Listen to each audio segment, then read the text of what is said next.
ॐ कृष्णाय वासुदेवाय हरे परमात्मने प्रणतक्लेशनाशाय गोविंदाय नमो नमः।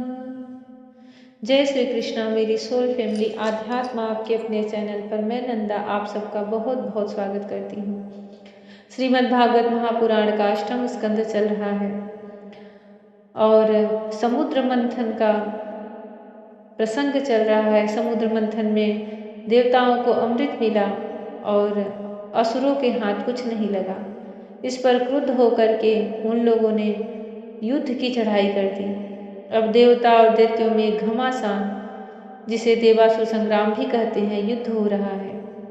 श्री सुखदेव जी कहते हैं, परीक्षित, इस प्रकार असुर देवता रणभूमि में द्वंद्व युद्ध और सामूहिक आक्रमण द्वारा एक दूसरे से भिड़कर परस्पर विजय की इच्छा से उत्साहपूर्वक तीखे तलवार और भालों से प्रहार करने लगे। वे तरह तरह से युद्ध कर रहे थे। भुसुंडी, चक्र, गदा, रिष्टि, पट्टी, शक्ति, उल्मुख, प्रास, फरसा, तलवार, भाले, मुदगर, पारिग और भिंदीपाल से एक दूसरे का सिर काटने लगे। उस समय अपने सवारों के साथ हाथी, घोड़े, रथ आदि अनेकों प्रकार के वाहन और पैदल सेना छिन्न भिन्न होने लगी। किसी की भुजा, किसी की जंघा, किसी की गर्दन और किसी के पैर कट गए, तो किसी किसी की ध्वजा, धनुष, कवच और आभूषण ही टुकड़े टुकड़े हो गए। उनके चरणों की धमक और रथ के पहियों की रगड़ से पृथ्वी खुद गई। उस समय रणभूमि से ऐसी प्रचंड धूल उठी कि उसने दिशा, आकाश और सूर्य को भी ढक दिया। परंतु थोड़ी ही देर में खून की धारा से भूमि आप्लावित हो गई और कहीं धूल का नाम भी न रहा। तदनंतर लड़ाई का मैदान कटे हुए सिरों से भर गया। किसी के मुकुट और कुंडल गिर गए तो किसी की आंखों से क्रोध की मुद्रा प्रकट हो रही थी। किसी किसी ने अपने दांतों से होठ दबा रखा था। बहुतों की आभूषणों और शस्त्रों से सुसज्जित लंबी लंबी भुजाएं कटकर गिरी हुई थी और बहुतों की मोटी मोटी जांघें कटी हुई पड़ी थी। इस प्रकार वह रणभूमि बड़ी भीषण दिख रही थी। तब वहां बहुत से धड़ अपने कटकर गिरे हुए सिरों के नेत्रों से देखकर हाथों में हथियार उठा वीरों की ओर दौड़ने और उछलने लगे। राजा बलि ने 10 बाण इंद्र पर, 3 उनके वाहन ऐरावत पर, 4 ऐरावत के 4 चरण रक्षकों पर और 1 मुख्य महाअवतार, इस प्रकार कुल 18 बाण छोड़े। इंद्र ने देखा कि बलि के बाण तो हमें घायल करना ही चाहते हैं। तब उन्होंने बड़ी फुर्ती से उतने ही तीखे भल्ल नामक बाणों से उनको वहां तक पहुंचने के पहले ही हंसते हंसते काट डाला। इंद्र की यह प्रशंसनीय फुर्ती देखकर राजा बलि और भी चिढ़ गए। उन्होंने एक बहुत बड़ी शक्ति, जो बड़े भारी लूके के समान जल रही थी, उठाई, किंतु अभी वह उनके हाथ में ही थी, छूटने नहीं पाई थी कि इंद्र ने उसे भी काट डाला।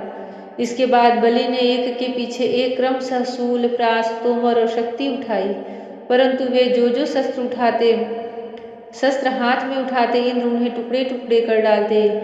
इस हस्तलाघव से इंद्र का ऐश्वर्य और भी चमक उठा। परीक्षित, अब इंद्र की फुर्ती से घबराकर पहले तो बलि अंतर्ध्यान हो गए, फिर उन्होंने आसुरी माया की सृष्टि की। तुरंत ही देवताओं की सेना के ऊपर एक पर्वत प्रकट हुआ। उस पर्वत से दावाग्नि से जलते हुए वृक्ष और टांकी जैसी तीखी धार वाले शिखरों के साथ नुकीली शिलाएं चल गिरने लगी। इससे देवताओं की सेना चकनाचूर होने लगी। तत्पश्चात बड़े बड़े सांप, दंत, शूक, बिच्छू और अन्य विषैले जीव उछल उछल कर काटने और डंक मारने लगे।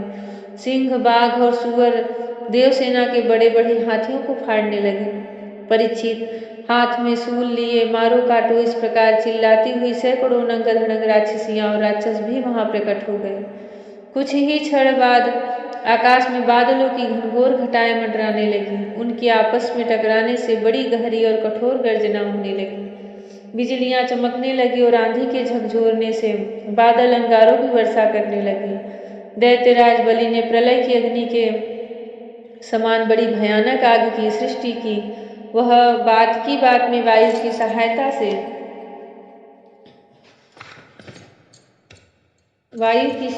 से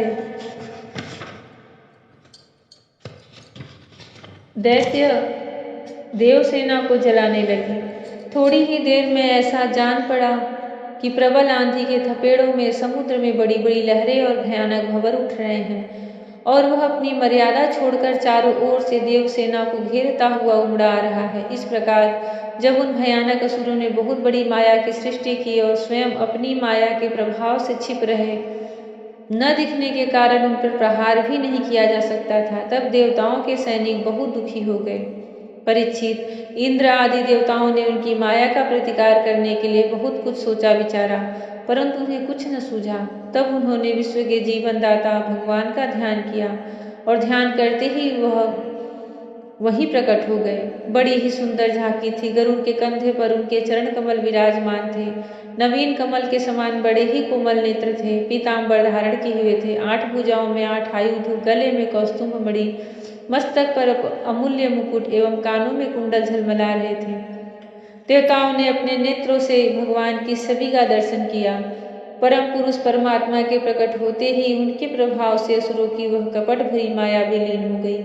ठीक वैसे ही जैसे जग जाने पर स्वप्न की वस्तुओं का पता नहीं चलता, ठीक ही है भगवान की स्मृति समस्त विपत्तियों से मुक्त कर देती है। इसके बाद कालनेमी दैत्य ने देखा कि लड़ाई के मैदान में गरुड़ वाहन भगवान आ गए हैं। तब उसने अपने सिंह पर बैठे ही बैठे बड़े वेग से उनके ऊपर एक त्रिशूल चलाया। वह गरुड़ के सिर पर लगने वाला ही था कि खेल खेल में भगवान ने उसे पकड़ लिया और उसी त्रिशूल से उसके चलाने वाले कालनेमी दैत्य तथा उसके वाहन को मार डाला।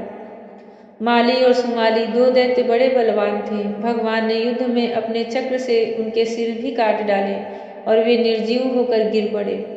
तदनंतर माल्यवान ने अपनी प्रचंड गदा से गरुड़ पर बड़े वेग के साथ प्रहार किया, परंतु गर्जना करते हुए माल्यवान के प्रहार करते न करते ही भगवान ने चक्र से उनके सिर को भी धड़ से अलग कर दिया। जय श्री कृष्णा। जहाँ पर श्री हरि नारायण का साथ हो वहाँ पे विजय श्री स्वयं ही आगे आगे रथ पर सवार होकर चलती है। भगवान के चरण कमलों का सहारा, भगवान के चरण कमलों का आश्रय जिसे भी प्राप्त हो जाए उसकी कभी भी जीवन में हार नहीं होती है। श्रीमद् भागवत महापुराण में समुद्र मंथन का यह प्रसंग यही बताता है कि देवताओं ने सिर्फ और सिर्फ श्री हरि का शरण ग्रहण कर लिया था और उनके साथ ही विजय श्री चल रही थी। भगवान श्री कृष्ण सब पर अपनी मनोहरी मुस्कान भरी दृष्टि दिखाएं, सबको अपनी करुणामय दृष्टि बरसाएं, सब पर अपनी प्रेम भरी करुणामय दृष्टि बरसाएं, सबका निर्विघ्न श्रीमद् भागवत महापुराण पूर्ण कराएं। जय श्री कृष्ण। राधे राधे। जय श्री कृष्ण। हरि ओम।